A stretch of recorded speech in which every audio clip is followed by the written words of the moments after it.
Hello everyone, my name is Kira Bear and welcome to the first episode of my podcast, Oh My God-zilla. I am currently a senior at the University of Wisconsin-Stevens Point majoring in media studies, so this podcast is my final project before I graduate. This project was taken from a past project that I did in a different class called Cinema at the End of the World, or I affectionately like to call it Apocalypse class. My professor at the time briefly mentioned Godzilla being a metaphor for nuclear power, and I obviously had to jump on the chance and write a little paper about that one. I originally did want to use all 4 films that I'm going to be analyzing in this podcast. However, my professor said that was a little too much for just a regular midterm paper, so I decided to hold off and found that this opportunity for my capstone project was a good reason to use all of those films. Even though Godzilla is one of my favorite movie monsters of all time and I could talk about him on end for hours, the goal of this podcast is to show Japan and America's evolutionary view of the use of nuclear power from 1954 in Japan when the first Godzilla film was made, all the way to 2019, the American version Godzilla King of the Monsters. I think it's important to analyze Japan and America's views on the use of nuclear power through their respective Godzilla films because the use and threat of nuclear power has been an important issue since the United States first dropped atomic bombs on Hiroshima and Nagasaki in 1945. Now, we are living in a time when nuclear weapons have advanced significantly since they were first used in 1945. So I believe being able to analyze these films to understand each country's current views on using nuclear power is extremely important today. So with that in mind, I do want to give everybody a trigger warning before jumping into this episode. Some of the things I will be talking about, such as what happened in Hiroshima and Nagasaki, that's really some dark stuff. And so I want everybody to tread lightly while listening to these podcast episodes. Thank you so much, and let's get started. Alrighty, so before jumping straight into analyzing all 4 of the Godzilla films, which I know you all are anticipating, one of the first questions we have to ask ourselves is, why did the United States drop atomic bombs on Hiroshima and Nagasaki? In order to answer this question, we need to go back to the beginning of the United States' involvement in World War II. According to the Imperial War Museum's educational video, The Reason Japan Attacked Pearl Harbor, the United States had the isolationist mindset during World War II and after the events of World War I. Many believed that not providing aid or fighting in the war, so staying neutral, would benefit the United States by saving resources. However, many United States citizens were starting to debate the isolationist mindset due to the turning events in Europe and Asia. Axis forces were kicking Allied forces' butts, which really didn't bode well for trade relations and just overall everything with other countries. The United States started selling weapons to their allies, Japan not being one of them, which put them in a tricky position. During this time, the United States is gradually providing more aid. Japan is also trying to expand their empire, and one of the things they need most is oil. Japan received most of their oil from other countries, but roughly 80% of it came from the US, because they didn't have any oil in their country. However, the United States sanctioned harsh embargoes on Japan during 1941 when Japan was trying to take over parts of French Indochina. The US saw this as a threat to their assets in the Pacific and froze a ton of Japan's assets that came from the United States, one of them being oil. Japan, not having any access to oil, kind of freaked out a little bit and decided to come up with a variety of plans to get oil back into the country. However, the plan that won was to attack Pearl Harbor and Hawaii in order to scare the United States into signing a peace treaty with them, while at the same time, Japan would invade the Pacific and Southeast Asia to gain access to more resources. Japan's attack on Pearl Harbor on December 7, 1941 had a huge impact on the United States' attitude towards their involvement in the war. 2,403 United States personnel were killed, including 68 civilians, and with many more wounded. 19 U.S. Navy ships, including 8 battleships, were damaged or destroyed. Japan utilized new weaponry for this attack to destroy as much as possible, for example, new torpedoes that were specifically designed for shallower waters. Not long after the attack, actually literally the next day, U.S. President Roosevelt gave a speech asking Congress for a formal declaration of war against Japan. With only one dissenting vote, the U.S. was finally in the war. While this plan did work for Japan in the short term as they were able to gain access to resources in the Pacific and Southeast Asia, in the long term, it wasn't very viable for them in the end. So with that background in mind, we can fast forward 4 years to 1945. By July of 1945, Germany had surrendered, ending the war in Europe. However, Japan was unwilling to surrender to the terms outlined in the Potsdam Declaration created by the Allied forces. The US became increasingly concerned about this after receiving intelligence about Japan deploying over 560,000 soldiers and thousands of suicide planes to Kyushu to meet the potential US invasion. There was also information about Japan planning to execute American prisoners of war in Japan if an Allied invasion happened. US President Harry Truman needed to end Japan's willpower to continue their fight. There were several air raids over Japan, but Truman authorized the use of atomic bombs to end the war faster. In Truman's public statement announcing the use of Little Boy on Hiroshima, Truman states, "The Japanese began the war from the air at Pearl Harbor. They have been repaid many-fold. And the end is not yet. With this bomb, we have now added a new and revolutionary increase in destruction to supplement the growing power of our armed forces. In their present form, these bombs are now in production and even more powerful forms are in development." And this is according to the Wayback Machine. Truman's statement goes in more depth about the future use of atomic power and how it can influence quote-unquote world peace, while also animatedly describing the horrific end of Japan's ability to engage in war for almost forever. So, with this context in mind, we can discuss in detail more regarding the events of the bombings. I do want to add right here that this is probably going to be where the most triggering information is going to happen in this episode, so I encourage listeners to tread carefully while listening to this part of the episode. According to the Atomic Heritage Foundation, a nuclear museum, on August 6, 1945 at 8:15 a.m. Hiroshima time, the B-29 bomber plane Enola Gay, piloted by Colonel Paul Tibbets, released Little Boy above Hiroshima around 500 feet from the Ioi Bridge. Little Boy exploded with a force of over 15,000 tons of TNT at an altitude of 2,000 feet.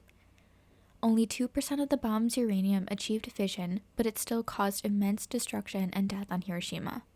In less than 1 second, the ground temperature reached 7,000 degrees Fahrenheit and vaporized anyone half a mile from ground zero. Even miles away from ground zero, statues melted, 62,000 of the estimated 90,000 buildings were completely leveled, and people were burned from the infrared energy released by Little Boy. At least 80,000 people died instantly. Hiroshima's original population was around 280,000 to 290,000 civilians and 43,000 soldiers. In the following 4 months after Little Boy was dropped, 90,000 to 166,000 people died. After 5 years, an estimated 200,000 to 237,000 people died from the bombing.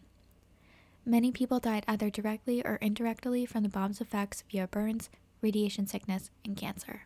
On a site called Memories of Hiroshima and Nagasaki from Asahi Shimbun, which is a Japanese newspaper, they collected moments from the bombings of both Hiroshima and Nagasaki, and some of these are quite disturbing, but I wanted to read a couple just so people could understand what had happened that day and also why some of the films look and sound the way that they are. One of the stories I found to be extremely impactful was the story of Mie Aoki.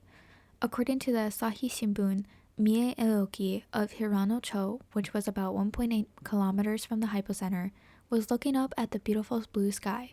The next thing she knew, she was lying underneath the house. I crawled through an opening, but my younger sister could not move.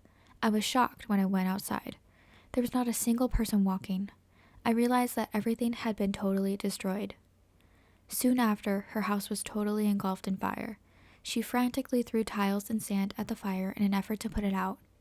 "Don't worry about me. Run away," my sister cried out in her dying breath. I'm sorry, I repeated as I ran away. Another story that I found that highlighted the extreme need for medical attention during this time was of the story of the nurse Yoshiko Tsubukawa. Yoshiko Tsubukawa was a nurse that worked at the Kure Welfare Hospital in Kure, Hiroshima. According to the Asahi Shimbun, Yoshiko Tsubukawa wrote, "We were instructed to provide as many beds as possible. We mobilized all personnel to get the hospital ready without having the true picture of the situation. Army trucks brought in countless disaster victims. Bandages and gauzes ran out no matter how many we made." Another story from the Asahi Shimbun was of Kuniyoshi Aikawa. He was exposed to the A-bomb at home in Senda-cho, which was about 1.5 kilometers from the hypocenter. He fled the city with his neighbors. Aikawa quoted, "The streets were like a scene from hell. The faces of staggering girl students were burnt beyond recognition. Their skin was peeling and hanging down. When I saw them, I could not remain on my feet. I just sat down for a while." According to the Asahi Shimbun, American prisoners of war also died in the bombing of Hiroshima. One Japanese civilian, Rokuru Kubasaki, had a story to share about this. Rokuru Kubasaki, according to the Asahi Shimbun, went into Hiroshima in the afternoon of the 6th. He saw 2 young American soldiers chained to a telephone pole near the Hiroshima Prefectural Industrial Promotion Hall, which is the present-day A-bomb dome. Kubasaki quoted, "They appeared to be dead. I was so overwhelmed with hatred that I threw a glass bottle at them. It wasn't those prisoners that dropped the bomb. I regret what I did." And finally, one of the most chilling sentences that I read throughout this collection of the bombing of Hiroshima, according to the Asahi Shimbun, there were small children who had lost their parents and wandered around the scorched earth at night. I understand that what I just shared with you right now was extremely dark and disturbing imagery. However, this was necessary when discussing why Japanese civilians and also Japanese filmmakers feel the way that they do about nuclear weapons. With that in mind, we can get into some more context now about the bombings of Nagasaki. On August 9th, 1945, at 11:01 a.m. Nagasaki time, just 3 days after the bombing of Hiroshima, the B-29 bomber plane Boxcar, piloted by Major Charles Sweeney, released Fat Man above the secondary target Nagasaki, just several miles from the intended drop zone due to cloud coverage. At the same time in Tokyo, the Imperial Supreme War Council met to discuss a conditional surrender. Fat Man was dropped and exploded at an altitude of 1,650 feet over Nagasaki's Utakami Valley. The blast yield was equivalent to 21 kilotons of TNT. Due to the change in drop point being located in the Utakami Valley, part of the city was protected from the atomic blast. However, nearly half of the city was destroyed. The radius of the blast was around 1 mile, with fires across the northern part of Nagasaki. Due to many of Nagasaki's building structures being made out of wood or other materials that could not withstand explosions, almost every structure in the blast radius was leveled. At the time of the bombing, an estimated 263,000 people were in Nagasaki. 240,000 of these were Japanese civilians, 9,000 were Japanese soldiers, and 400 were prisoners of war. Between 40,000 to 75,000 people died instantly from the explosion, while 60,000 suffered serious injuries. Total deaths by the end of 1945 were 80,000. The Asahi Shimbun also has some testimonials from people that survived the Nagasaki bombings. I also want to preface this by saying these are also very triggering, so please tread carefully while listening to this. According to the Asahi Shimbun, a man who was working at the Kawamina shipyard in Koyagicho, Nagasaki Prefecture, was gazing at the strange cloud. He said the cloud changed color from red to black to purple, gradually becoming larger and spreading throughout the entire city. It was a mushroom cloud. Another testimonial was from Nobuko Matsuzaka. According to the Asahi Shimbun, she was sewing her summer clothing using a pedal sewing machine in her home in the Fukadamachi, Nagasaki Prefecture. She went out to the hallway thinking, it might be lightning. That's all she remembers. She came to with a roaring sound in her ears as if she had been diving and had just come up from the bottom of the sea.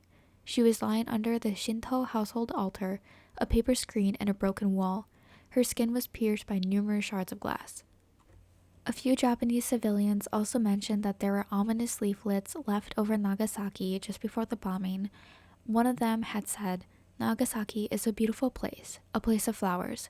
In July and August, it would be a place of ashes." And in the final testimonial, a daughter was able to survive the bombing of Nagasaki thanks to her father. According to the Asahi Shimbun, until August 1st, Kimie Kitano was working at an arms factory about 1.7 kilometers away from the hypocenter. However, her father requested the cancellation of her mobilization. She joined her elder sister in evacuating and was 7 kilometers away from the hypocenter on August 9th. Her father went missing. "I survived thanks to my father. I wanted to say thank you to him." Now that we have a better understanding of the historical context of the bombings on Hiroshima and Nagasaki, we can take an introductory look into the creation of the first Godzilla film before analyzing the rest of the films in the second episode.